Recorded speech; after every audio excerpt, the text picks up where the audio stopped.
तो आज हम लोग पढ़ेंगे कोशिका जीवन की आधारभूत इकाई।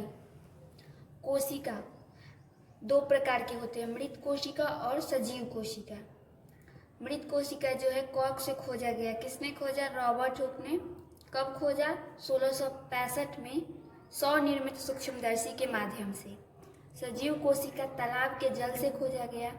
लेवेनहॉक ने खोजा 1674 में और संयुक्त सूक्ष्मदर्शी के माध्यम से। कोशिका का अर्थ होता है, जैसे कि कोशिका लैटिन शब्द है जिसका अर्थ होता है छोटा कमरा।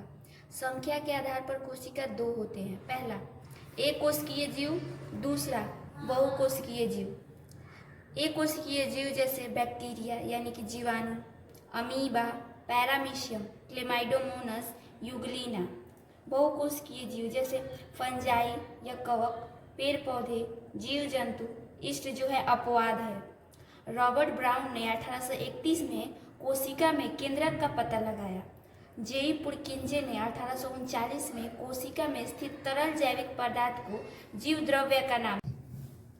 कोशिका सिद्धांत 1839 में हुआ। स्लाइडेन 1838 में पादप कोशिका पर काम कर रहे थे और स्वान 1839 में जंतु कोशिका पर काम कर रहे थे।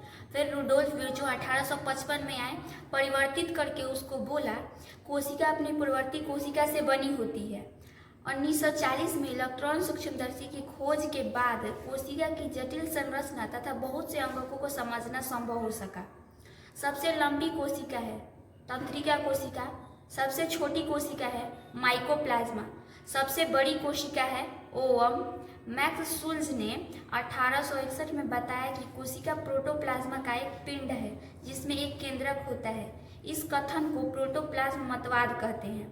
1884 में स्ट्रासबर्गर ने बताया कि केंद्रक पैतृक लक्षणों की वंशागति में भाग लेता है।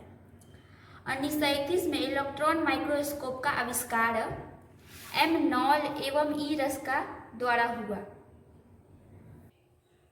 प्रत्येक कोशिका में कुछ विशिष्ट घटक होते हैं जिन्हें कोशिकांग कहते हैं। कोशिकांग का कार्य कोशिका में नए पदार्थों का निर्माण करना, विशिष्ट पदार्थों का निष्कासन करना। प्लाज्मा झिल्ली या कोशिका झिल्ली कार्बनिक अणुओं का बना होता है। बाहरी जो आवरण होता है प्लाज्मा झिल्ली का प्रोटीन लिपिड, कौन सा लिपिड? फास्फोलिपिड का बना होता है। गैसों का आदान प्रदान विसरण कहलाता है, उच्च सांद्रता से निम्न सांद्रता की ओर। जल के अणुओं का आदान प्रदान परासरण कहलाता है।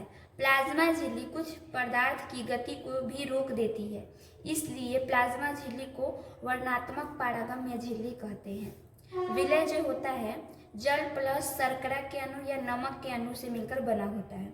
एक कोशिकीय जीव बाह्य पर्यावरण से अपना भोजन तथा अन्य पदार्थ ग्रहण करते हैं। ऐसी प्रक्रिया को एंडोसाइटोसिस कहते हैं। विलयन जो होता है तीन प्रकार का होता है।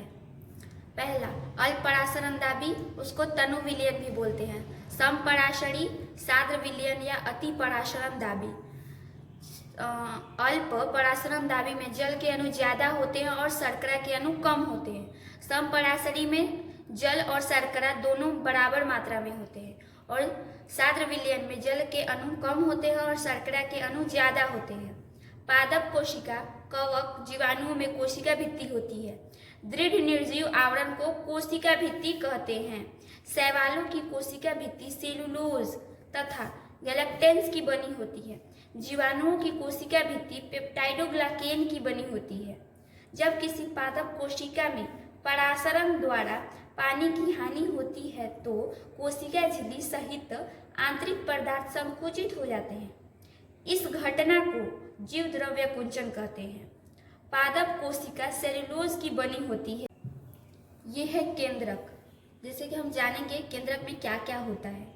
इसको बोलते हैं, ये जो गोल संरचना दिख रहा है इसको केंद्रक छिद्र बोलते हैं। ये बाहरी आवरण जो है इसको केंद्रक झिल्ली बोलते हैं।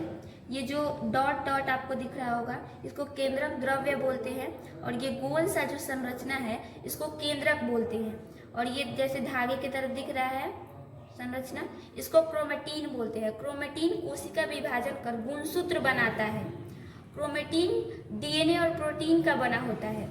केंद्रक में क्रोमोसोम होते हैं। क्रोमोसोम डीएनए तथा प्रोटीन हिस्टोन प्रोटीन के बने होते हैं। डीएनए के क्रियात्मक खंड को जीन कहते हैं। जीन में आनुवांशिक गुणों की सूचना होती है। मनुष्य में 23 जोड़ी गुणसूत्र पाया जाता है, 1 से 22 जोड़ी ऑटोसोम में और 23वां जोड़ी पुरुष में XY प्रकार का और स्त्री में XX। जिन जीवों की कोशिकाओं में केंद्रक झिल्ली होती है उसे यूकैरियोटिक कोशिका कहते हैं।